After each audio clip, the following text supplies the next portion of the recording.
Hello and welcome to my shop. My name is Tracy Maxfield and this is Hammer Down Woodworking. Today we're going to be building this three-cornered hutch. The customer who ordered this hutch stated that she would love to see the progress of the build. So this will be a build series. I will put as much detail into the videos as I can, but also try to keep them at a reasonable length. If you haven't already, be sure to hit that like and subscribe button and also ring the bell. That way you don't miss the following videos of this build. So without further ado, let's get to work. Well, I made a template out of hardboard and actually made this 1/8 inch smaller than the actual final piece.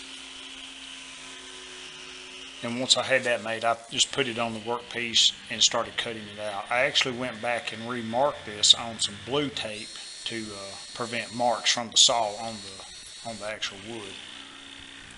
And I cut this with a jigsaw using a scroll bit. And this is 3/4 inch plywood. It's not only heavy, but it is very slow cutting. I think I actually went through about 3 bits getting this cut out. Had 7 shells to cut. And even though I had an 1/8 inch play from the actual size from where I marked it at, I still wanted to stay as close to that line as possible because I use a router and a flush trim bit here in a few minutes to bring this back to its actual size. And I also use those clamps to clamp over the kerf before cutting the final piece off, and it helps support that piece till you get ready to grab it when you don't have any way of supporting it up. And there is all 7 final shells. Then I cut that template down, laid it back on the workpiece, lined it up so that I had part of the plywood hanging out all the way around it, roughly around 1/8 inch, just eyeballing it.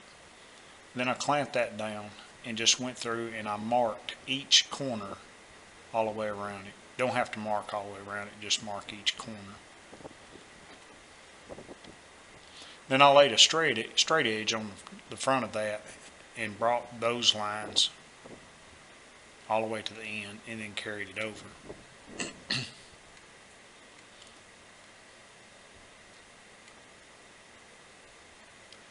Then I took a piece of OSB, which is the only thing that I actually had in the shop that was large enough to do this on, and just kind of made like a tapering jig. Lined those marks up with the edge of this OSB and then clamped it down.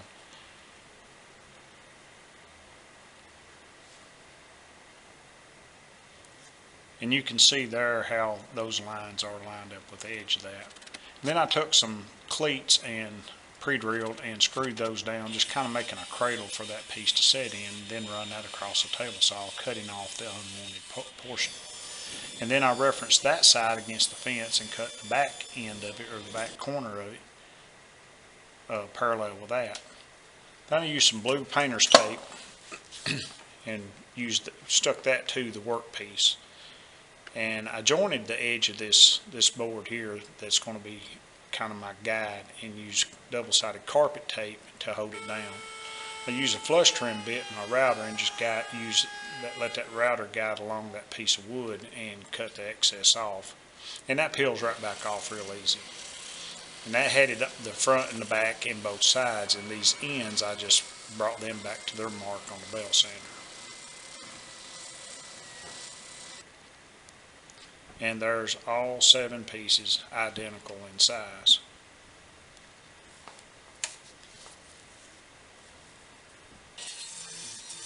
Then I cut some 1/8 inch oak strips on the table saw to make edge banding for this plywood. And this only needs this just on the front, what is going to be exposed.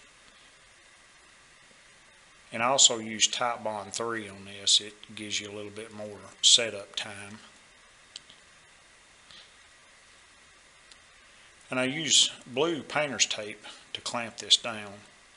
And I also made sure that I leave just a little bit of this edge banding. It's cut a little bit wider than this plywood. Leave a little bit sticking off on both sides. Then when that dries, I just take a flush trim saw and cut it off at the same angle as that corner. Then take a flush trim bit and even that edge banding up with the plywood. And then everything is sanded down to 220.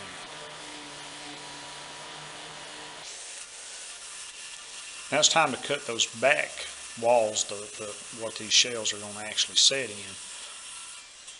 And this again, this is 3/4 inch oak plywood. I had to use my stool as something to kind of hold that up with.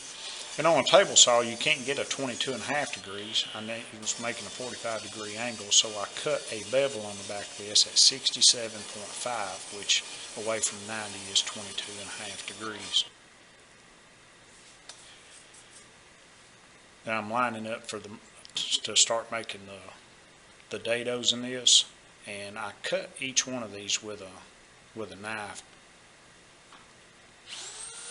Gives you a lot cleaner, crisper shoulders. Then I made this dado jig.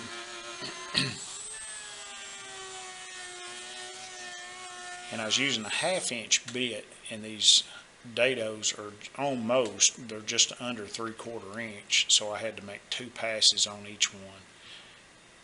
And here I am checking the fit. This is going to actually be the top piece, but it is also going to be the last one that goes in during the glue up process. And that fit real well. It was flush from front to back, and I was real pleased with how that dado jig turned out, how it worked. And I just went all the way down each piece. There's actually 2 of these, and marked each one of those and then routed them out. It's a slow process, but you just had to stay with it, and it works good.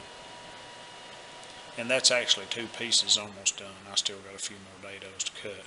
But here they're cut, and I'm starting to glue it up. Again, I'm using Titebond 3. And you can see how I had to prop those up to keep those square.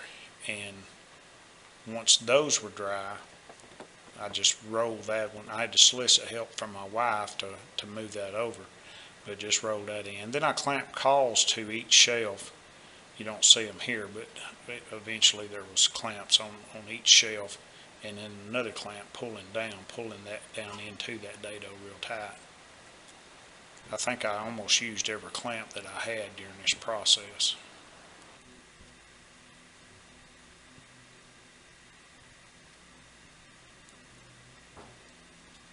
Then it's time to put that top shelf in. I just put glue in the rabbets for that, and then clamped it up.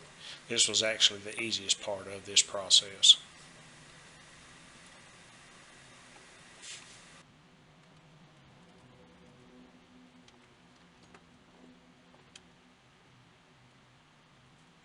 Well, I'm going to cut this one off right there. As you can see from the parts, I've done got another project going. The 3-corner shelf that I had sitting here that we're doing this video on is already gone to the customer, but got a lot of footage on that build. It was a pretty good size build. It's my first 3-cornered hutch that I had ever done. But stick around, hit the bell. That way you'll be notified when the next video comes out on this build. I've also got some other videos that I've already recorded, just hadn't had time to edit those yet. And this one right here will be a video also. I won't spoil that right now by saying what it is, but got several projects coming down the pipe. If you haven't, hit the like and subscribe button if you like this content, if you like what we're doing on this channel. Helps us out some. And don't forget to ring the bell. And as always, thanks for watching.